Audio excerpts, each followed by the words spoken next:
here speaking today. So just so you know, even the smallest acts of slacktivism can affect real-world change. Share things with your friends. Tell them about what's going on, because communication is the only way to really get people active. So Represent Us is a national movement to help end corruption in the United States. This growing movement aims to clean up Congress the only way that it'll work, by bypassing it entirely. Here are Adam Klein and Morgan Atkin-Young of Represent Us San Francisco.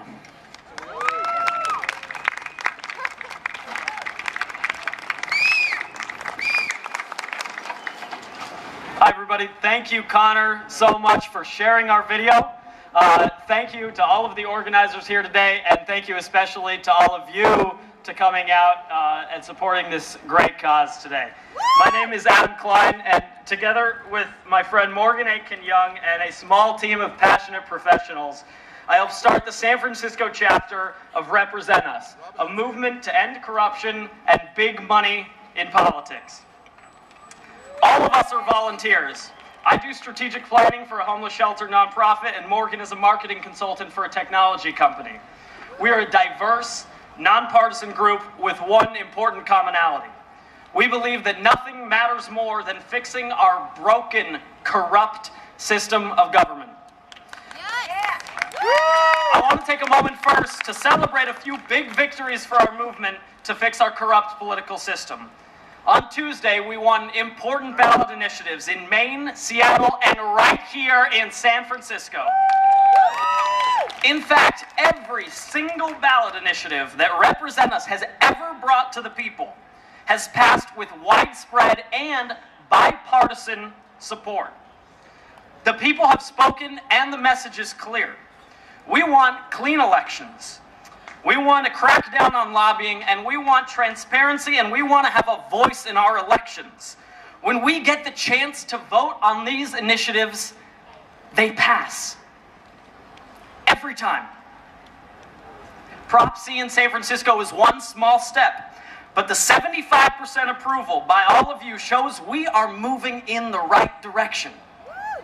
This is how we win the fight against corruption, by passing laws at home that protect our communities and build momentum for national reform. When I was in the first grade, my teacher taught me that we live in a democracy where my vote matters in determining the policies that we all live by, or would when I turned 18. The problem is that my teacher lied to me.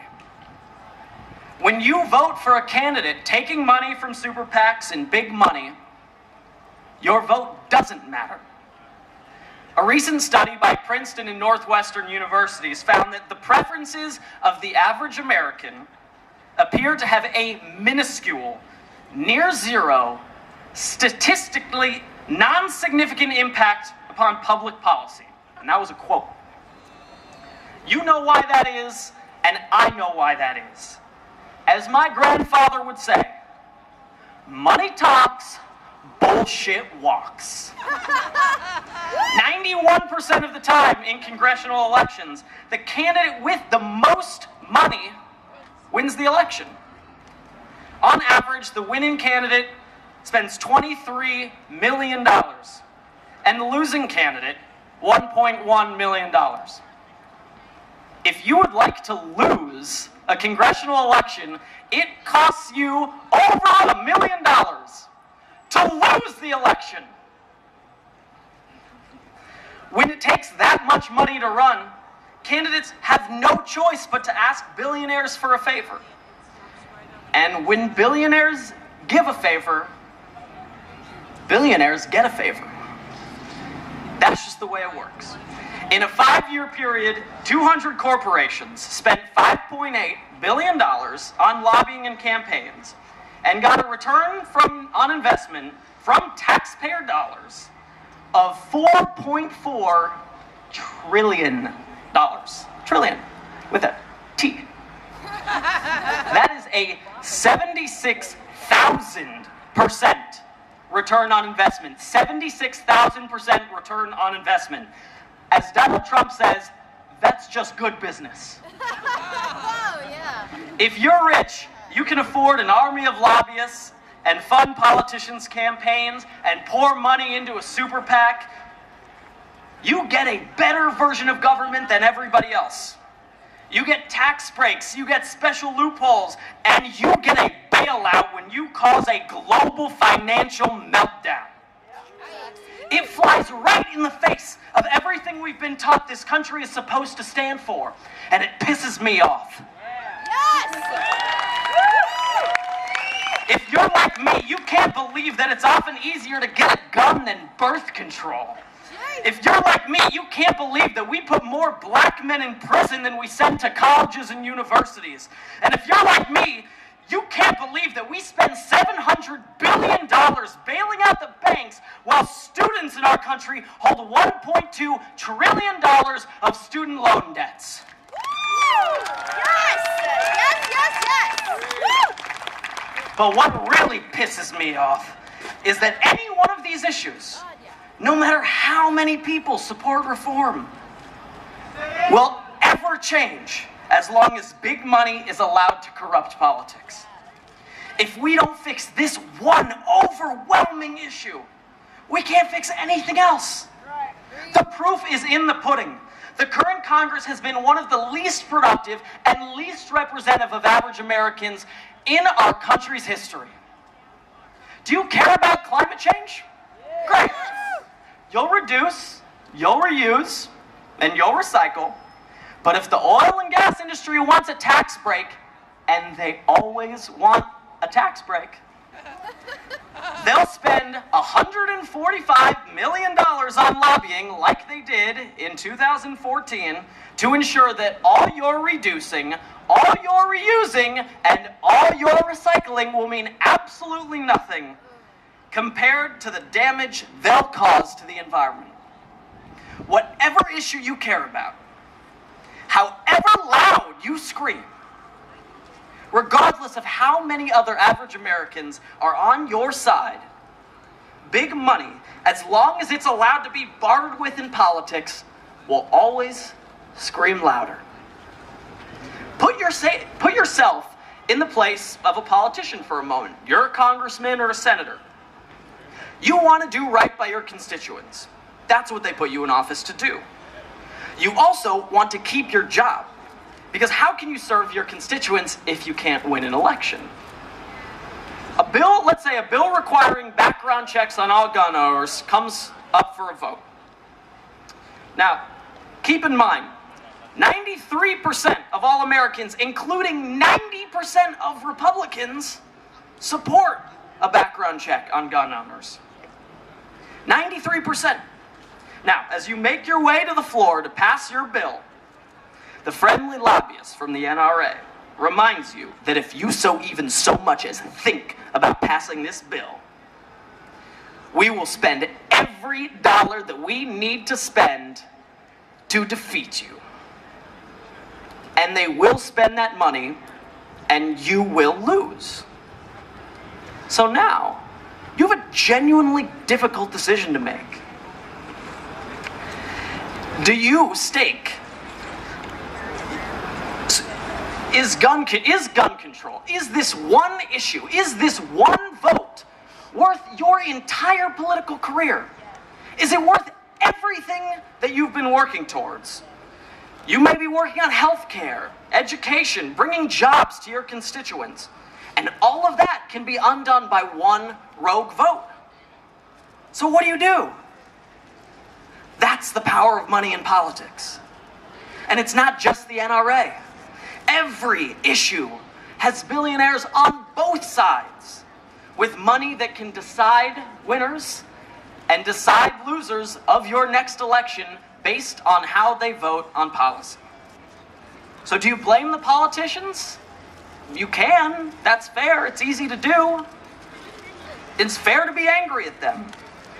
And there are very few, like Bernie Sanders, who are able to stand up to big money and not take money from super PACs.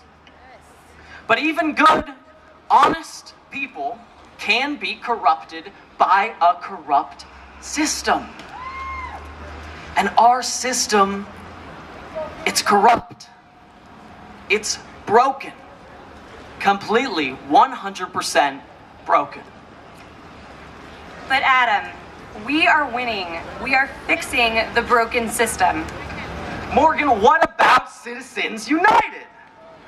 It's unrealistic to overturn it with a constitutional amendment, and with it being the letter of the law, how can we ever fix the system? That is one of the biggest myths in modern politics. If you think that stopping money from corrupting our government is impossible, you're not alone. But the good news is, you're wrong. The reality is that most practices that allow lobbyists and special interests to essentially buy politicians actually predate Citizens United. But this is the good news. We can outlaw corruption. We're already outlawing corruption at the city and state level by changing and enforcing anti-corruption laws. If we get organized, stay organized, and pick smart battles, we can work together to pass these laws in cities, states, and eventually Washington, D.C. For anyone who thinks this sounds crazy, I'd say this. Don't believe the lie that change is impossible. We are already winning. As Adam mentioned, just this past Tuesday, we had 3 huge victories. Regular people in Maine, Seattle, and right here in San Francisco took matters into their own hands by gathering enough signatures to go around the politicians, putting comprehensive reforms right on the ballot. And they won. In San Francisco, the prop passed with 75% in favor. That's huge. So, to give you guys some details, in Maine, voters passed a statewide law to revitalize their historic Clean Elections Act. This imposes strict new penalties on special interests that break election laws. They also increased transparency of political money. In Seattle, voters approved a sweeping measure to limit campaign contributions from interests that spend significant funds lobbying the city. They made it illegal for city officials to take lobbying jobs immediately after leaving office. Why doesn't that exist already? And create an innovative system of citizen-funded elections, which I know a lot of people here are really excited about. This makes it possible for regular people to run for office without having to play the big money fundraising game. And then, of course, right here in San Francisco, voters approved a measure to end secret lobbying in city politics. And this lays the groundwork for future anti-corruption reform. This passed by a whopping 3-to-1 margin. So 3 significant reforms were passed with bipartisan support. This reflects that 97% of Americans are in favor of anti-corruption legislation. The first Anti-Corruption Act passed in Tallahassee was actually championed by a Tea Party Republican, a Libertarian, and a Democrat. So this is not about right versus left. This is not about being divisive. It's about special interests versus the 99.8% of US citizens that can't afford a lobbyist. So, when 0.2% of our country provides 2/3 of political donations, we must remember this. The only thing that can beat organized money is organized people. The other 99.8% has to step up. We have to organize, or we can just accept that, of course, our politicians are going to pass laws in the interests of big money. Never! I'll say it again. The only thing that can beat organized money is organized people. So we're so excited to see you guys all out here organizing today. So we are winning. These local victories are the most promising avenue for national reform. This has happened over the past decade with grassroots activists on both sides having success in the marriage equality movement, marijuana legalization. These are issues that start at the local level. So when progress doesn't come from Washington, it has to come from us. Represent Us is leading the way in San Francisco and in 40 other cities across the country. You can be a part of this movement. This is the defining issue of our time. Our country needs us, and we need all of you. So come visit our table. A lot of you guys already have. Talk to us about taking action. You can find us online at facebook.com/repussf or search Represent Us San Francisco. We would love to connect with each and every single one of you. But just to share a little personal side, I've never felt so invested in this movement as I do since I started this chapter. The pattern in political engagement that I see amongst my peers is frustration with the system, which leads to apathy and an attitude of, the system is broken, so I will not participate. But the problem is, the choice to not participate is still influencing the system. It's feeding corruption, and it's undermining real change. When our votes are no longer heard and no longer count, we have to turn to grassroots activism to make sure that our voices are heard. If they won't listen at the federal level, we have to show up at the local level. We have to channel our frustration and disillusionment with the system into action rather than apathy. There are a few candidates, like Bernie, who are able to run without taking big money. But Bernie should be the rule, not the exception. If the only way to fight organized money is with organized citizens, we ask you to join us and to organize. The voices of the American people must be held equal to the voices of the 0.2%. So join us in restoring this equality and returning democracy to the people. Thank you, guys. Yeah. Thank you very much. Come find us. We're serious about talking to you, and we're serious about you joining us. Thank you.